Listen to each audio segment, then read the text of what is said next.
15 अगस्त 1947 देश का पहला स्वतंत्रता दिवस। उस शाम दिल्ली के प्रिंसेस पार्क में ब्रिटिश का झंडा उतारकर तिरंगा फहराया जाना था। तब वहां 30,000 लोगों के इकट्ठा होने का अनुमान लगाया गया था, लेकिन हकीकत में 5 लाख लोगों का सैलाब उमड़ पड़ा।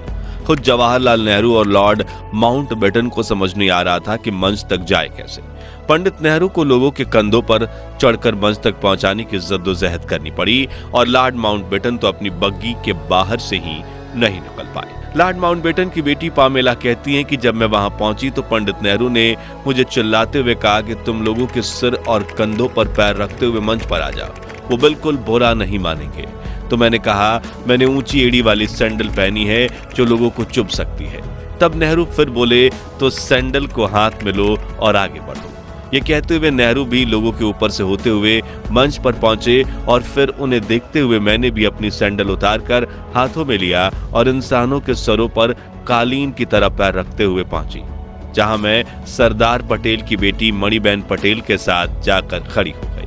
उधर माउंटबेटन की बग्गी लोगों के सैलाबों के बीच इतनी बुरी तरह से फंस गई थी कि वो उसमें से उतरने की सोच भी नहीं सकते थे। इसलिए उन्होंने पंडित नेहरू की तरफ देखते हुए चिल्लाकर कहा, लेट्स होस्ट दी फ्लैग, यानी चलिए झंडा फहराइए। जिसके बाद प्रिंसेस पार्क में भारत का महान तिरंगा फहरा गया और माउंटबेटन ने अपनी बग्गी पर खड़े होकर ही तिरंगे को सलामी दी। जिसके बाद कुछ ऐसा हुआ जो अंग्रेजों के 200 सालों के शासन में कभी नहीं हुआ। जी हाँ, भारत की जनता ने पहली बार दिल से किसी अंग्रेज के नाम का जयकारा किया। वो थे लॉर्ड माउंटबेटन। हर तरफ एक ही नारा गूंज रहा था, माउंटबेटन की जय, पंडित माउंटबेटन की जय। उस दिन माउंटबेटन को वो सौभाग्य प्राप्त हुआ जो किसी अंग्रेज को नहीं हुआ था और उनकी आंखें खुशी से भर आईं। उस समय देश के करोड़ों देशवासियों ने आजादी का जश्न इतने बड़े स्तर पर मनाया कि जय हिंद जय भारत और भारत माता की जय के नारों की गूंज पूरी दुनिया के कोने कोने तक पहुंच गई।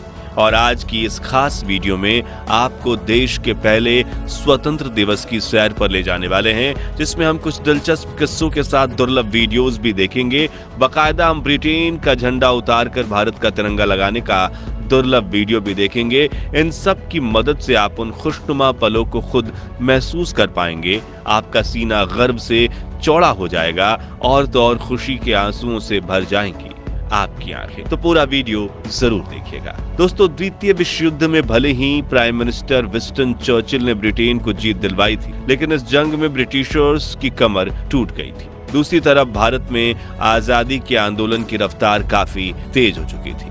नेताजी सुभाष चंद्र बोस की देश के बाहर देश के लिए बनाई गई आजाद हिंद फौज अब जंग के लिए तैयार थी और महात्मा गांधी के नेतृत्व में देश में स्वतंत्रता आंदोलन अपने चरम पर था।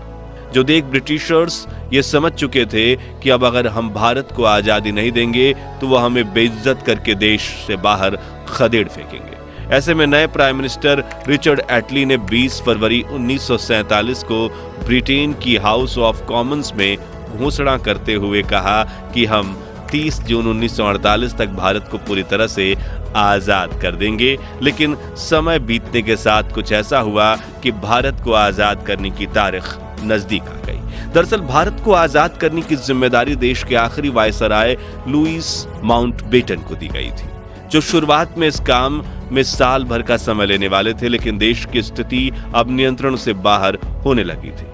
इसी दौरान एक और स्वतंत्रता सेनानी लगातार संघर्ष कर रहे थे। वहीं दूसरी तरफ अंग्रेजों के डिवाइड एंड रूल षड्यंत्र की वजह से देश के कई इलाकों में जात पात के दंगे भड़क उठे थे। स्थितियां अंग्रेजों के हाथों से बाहर निकल रही थी। तभी ब्रिटिश इंडिया के आखिरी गवर्नर जनरल सी राजगोपालाचारी ने माउंटबेटन को समझाते हुए कहा कि अगर आपने 30 जून 1948 तक इंतजार किया तो वापस करने के लिए आपके पास कोई सत्ता ही नहीं बचेगी। यह बात उनके जहन में बैठ गई थी और लॉर्ड माउंटबेटन ने भारत को जल्द से जल्द आजाद करने का निर्णय लिया और 3 जून 1947 को इस प्रेस कॉन्फ्रेंस में ऐलान कर दिया गया कि 15 अगस्त 1947 के दिन भारत को आजादी दी जाएगी। साथ ही भारत और पाकिस्तान के नाम के 2 देश बनेंगे और इनके संविधान भी अलग अलग होंगे, जिससे लंदन में तो हैरानी का माहौल फैल गया, क्योंकि अब सोने के अंडे देने वाली ये चिड़िया 200 सालों बाद उनके कैद से आजाद होने वाली थी। लेकिन भारत में खुशियों का माहौल फैल गया, क्योंकि जिस आजादी के लिए लाखों फ्रीडम फाइटर्स ने अपनी जान दी थी, अब जल्द ही सभी देशवासी उस आजादी की खुली हवा में सांस लेने वाले थे। दोस्तों, क्या आप जानते हैं कि आजादी के दिन तो 15 अगस्त को चुना गया, लेकिन तब आजादी का समारोह 14 अगस्त की दरमियानी रात को ही क्यों शुरू कर दिया गया था? तो इसके पीछे भी एक खास कारण था। दरअसल भारत के वरिष्ठ ज्योतिषियों के मुताबिक 15 अगस्त का दिन शुभ नहीं था। उन्होंने कहा कि ग्रह नक्षत्र की स्थितियों के लिहाज से 15 अगस्त को इतना महत्वपूर्ण काम नहीं किया जा सकता, और सौभाग्य से 14 अगस्त के दिन सितारों की स्थिति 15 अगस्त की तुलना में ज्यादा बेहतर थी। लिहाजा फैसला लिया गया कि 14 अगस्त 1947 की ठीक आधी रात को यदि भारत को आजाद कर दिया जाए तो यह हर तरह से बेहतर साबित होगा।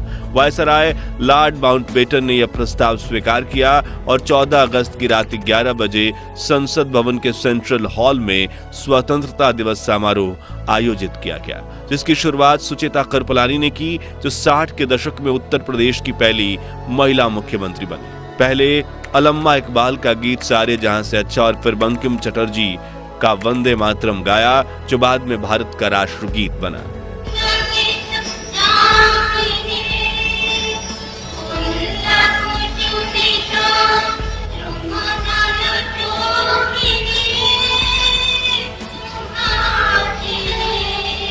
ठीक 11:55 पर आजाद भारत के पहले प्रधानमंत्री जवाहरलाल नेहरू ने अपना प्रसिद्ध भाषण ट्रस्ट विद डेस्टिनी यानी कि नियति से मिलन शुरू करते हुए कहा, बहुत साल पहले हमने अपनी नियति से वादा किया था और अब वो समय आ गया है जब हम अपनी प्रतिज्ञा को पूरा करेंगे। पूरी तरह से या पूरी तरह से तो नहीं, लेकिन बहुत हद तक। आधी रात के समय जब दुनिया सो रही होगी, भारत जीवन और स्वतंत्रता के लिए जागेगा, आगे उन्होंने कहा। अच्छा है कि इस वक्त खास तौर से इस बात को याद रखें, इस आजादी के दरवाजे पर जब हम खड़े हैं, कि हिंदुस्तान किसी एक फिरके का मुल्क नहीं है, एक मजहब वालों का नहीं है, बल्कि बहुत सारे बहुत किस्म के बहुत धर्म और मजहबों का है। फिर घड़ी में जैसे ही रात के 12 बजे तो एक साथ कई शंख बजने लगे। वहां मौजूद लोगों की आंखों से आंसू बह निकले। महात्मा गांधी और सुभाष चंद्र बोस की जय के नारे से सेंट्रल हॉल गूंज गया। राष्ट्रपति सुभाष चंद्र बोस का 51 बैलों का रथ चंद्रबाबू की पापा देखिए, राष्ट्रपति सुभाष चंद्र बोस का 51 बैलों के रथ का तवारीखी जुलूस इतिहासगत। महात्मा गांधी की जय, महात्मा गांधी की जय, पंडित जवाहरलाल नेहरू की जय, पंडित जवाहरलाल नेहरू की जय। जिसके बाद आजादी के लिए शहीद हुए स्वातंत्र्य के सेनानियों की याद में 2 मिनट का मौन भी रखा गया। आजादी के शहीदों यानी आजादी की जंग में जान कुर्बान करने वाले बहादुरों की याद में 2 मिनट की खामोशी। वहीं बाहर तेज हवा के साथ बारिश में भी हजारों भारतीय इस क्षण का इंतजार कर रहे थे। जैसे ही नेहरू संसद भवन से बाहर निकले, मानो हर कोई उन्हें घेर लेना चाहता था। वरिष्ठ पत्रकार खुशवंत सिंह बताते हैं, हम सब रो रहे थे, एक दूसरे की भावनाओं में बह गए थे और आसपास में अनजान लोग भी खुशी से एक दूसरे को गले लगा रहे थे। कुछ समय बाद जवाहरलाल नेहरू और राजेंद्र प्रसाद लॉर्ड माउंटबेटन को औपचारिक रूप से भारत के पहले गवर्नर जनरल बनाने का न्योता देने पहुंचे। माउंटबेटन ने उनका अनुरोध तहे दिल से स्वीकार किया। उन्होंने पोर्ट वाइन की एक बोतल निकाली और अपने हाथों से अपने मेहमानों को वो शराब परोस दी। फिर अपना ग्लास भरकर उन्होंने अपना हाथ ऊंचा किया, बोले टू इंडिया। जिसके बाद पंडित नेहरू ने उन्हें एक लिफाफा देते हुए कहा, इसमें उन मंत्रियों के नाम है जिन्हें कल शपथ दिलाई जाएगी। पंडित नेहरू के जाने के बाद जब माउंटबेटन ने यह लिफाफा खोला तो उनकी हंसी छूट गई, क्योंकि वो खाली था। पंडित जी आजादी के दिन इतने खुश थे कि वो उस लिफाफे में मंत्रियों के नाम वाला कागज ही रखना भूल गए थे। उस रात दिल्ली की सड़कों का वर्णन करते हुए एक अमेरिकन पत्रकार ने लिखा कि सड़कों पर लोग खुशी से चिल्ला रहे थे। हिंदू, मुसलमान और सिख सभी आजादी का जश्न मना रहे थे।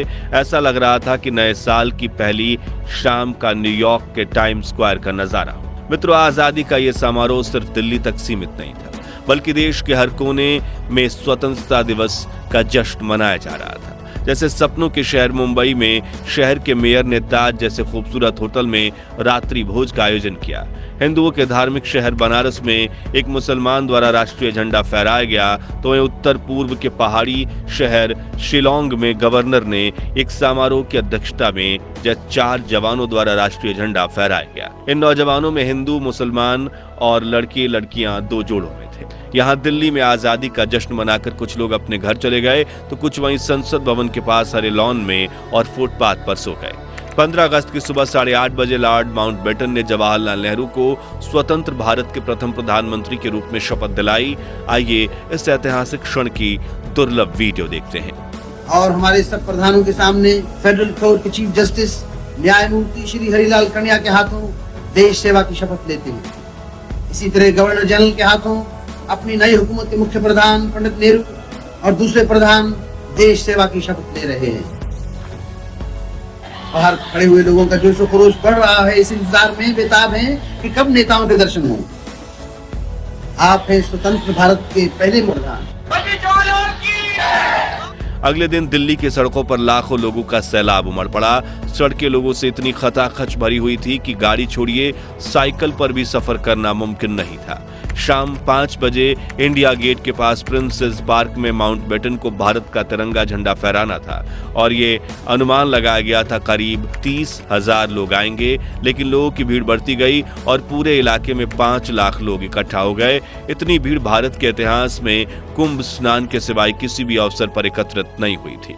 उस पल का अंदाजा आप इसी बात से लगा सकते हैं कि भीड़ को रोकने के लिए लगाई गई बल्लियां, बैंड वालों के लिए बनाया गया मंच, विशिष्ट अतिथियों के दर्शक दीर्घा और रास्ते दोनों ओर बांधी गई रस्सियां, हर चीज लोगों के इस प्रबल धारा में बह गई थी। बैंड वालों के आसपास लोगों की भीड़ इतनी थी कि ढोल बजाना नामुमकिन हो गया था। लोग एक दूसरे से इतना सट कर बैठे थे कि इनके बीच से हवा का गुजरना भी मुश्किल था।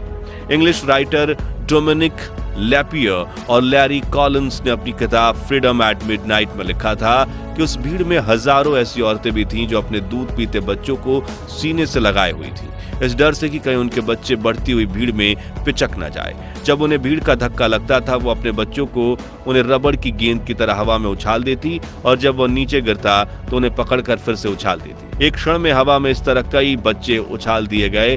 मंच पर खड़ी लॉर्ड माउंटबेटन की 17 साल की बेटी पामेला की आंखें आश्चर्य से फटी की फटी रह गईं। वो सोचने लगी, हे भगवान, यहाँ तो बच्चों की बारिश हो रही है। प्रिंसेस पार्क में भारत के तिरंगे को लहराता देखने का सौभाग्य जिस भी भारतीयों को प्राप्त हुआ, उनका जीवन धन्य हो गया, क्योंकि 200 सालों की कड़ी तपस्या के बाद जब आजादी का तिरंगा फहराया गया, तब अचानक से तेज हवाएं चलने लगी और तिरंगे के ठीक पीछे एक इंद्रधनुष उभर आया, मानो प्रकृति भी भारत की आजादी का जश्न मना रही हो। ऐसा ही माहौल पूरे देश में था।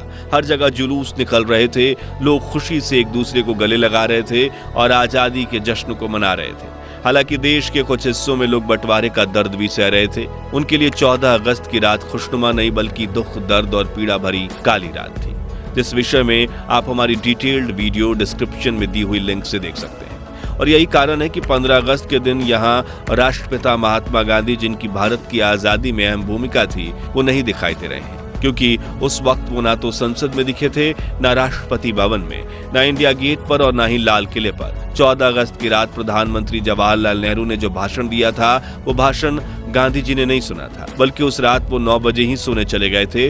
उस वक्त गांधी जी कलकत्ता के बेलिया घाट में लगभग खंडहर हो चुकी हैदरी मंजिल नाम की हवेली में विश्राम कर रहे थे, क्योंकि देश के बंटवारे से शुरू हुई सांप्रदायिक हिंसा को शांत करवाने के लिए बापू 13 अगस्त को कलकत्ता पहुंचे, जहां वो हिंसक प्रवृत्तियों को रोकने की कोशिश कर रहे थे। 15 अगस्त की सुबह 2 बजे वो नींद से उठे और हिंसक दंगे रोकने और शांति स्थापित करने के लिए उपवास रखा, जिसके बाद उन्होंने गीता पाठ करवाया और दोपहर के वक्त बेलिया घाट में एक प्रार्थना सभा में पहुंचे, जहां समाज के हर तबके के लोग मौजूद थे। जी हां, इस तरह आजादी के दिन महात्मा गांधी ने अन्न का एक भी निवाला नहीं खाया था और वो आजादी के जश्न से भी दूर थे, क्योंकि वो देश में दंगे फसाद रोकना चाहते थे। तो साथियों, 15 अगस्त 1947 भारत के महान इतिहास का वह ऐतिहासिक दिन था जब हमारे देश को आजादी मिली। वहीं आजादी जिसके लिए भगत सिंह, राजगुरु, सुखदेव, चंद्रशेखर आजाद जैसे लाखों क्रांतिकारियों ने हंसते हंसते अपने प्राण की आहुति दे दी थी। वहीं आजादी जिसके लिए नेताजी सुभाष चंद्र बोस ने देश के बाहर देश के लिए आजाद हिंद फौज खड़ी कर दी थी, वही आजादी जिससे अहिंसा से पाने की कोशिश में महात्मा गांधी, सरदार पटेल और पंडित जवाहरलाल नेहरू के साथ करोड़ों भारतीयों का काफिला खड़ा था। तो दोस्तों, अगर आप भी देश को आजादी दिलवाने वाले फ्रीडम फाइटर्स पर गर्व करते हैं तो उनके सम्मान में कमेंट बॉक्स में जय हिंद, जय भारत जरूर लिखें। ये वीडियो अच्छा लगा हो तो लाइक और शेयर करके 11,000 लाइक्स के लक्ष्य को हासिल करने में हमारी मदद कीजिए और भारत के महान इतिहास से जुड़े ऐसे ही दुर्लभ वीडियोस के लिए हमारे चैनल को सब्सक्राइब करके पास वाली घंटी जरूर बजा दीजिए। मिलते हैं अगली वीडियो में। जय हिंद, वंदे मातरम।